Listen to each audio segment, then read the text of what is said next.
Hello guys, pakita ko sa inyo kung anong setup ng pang samantalang setup pag walang kuryente. Kung kailangan gusto nyong gumamit ng ng kuryente kahit brownout, simpleng setup lang ito na murang halaga. Abot lang ng mga 3,000 plus, ganun lang.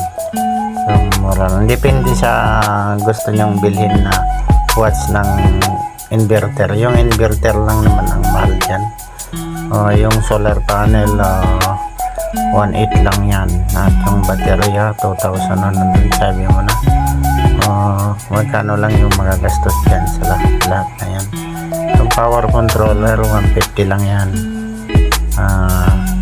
Bali yan, kung wala kang kuryente o magagamit mo yan sa bahay mo, i-on mo lang yung inverter mo, makakagamit ka na ng 100 to 220 volts. Yung electric fan pwedeng paganahin dyan, mga ilaw, heater, kung gusto mo magpainit ng at rice cooker.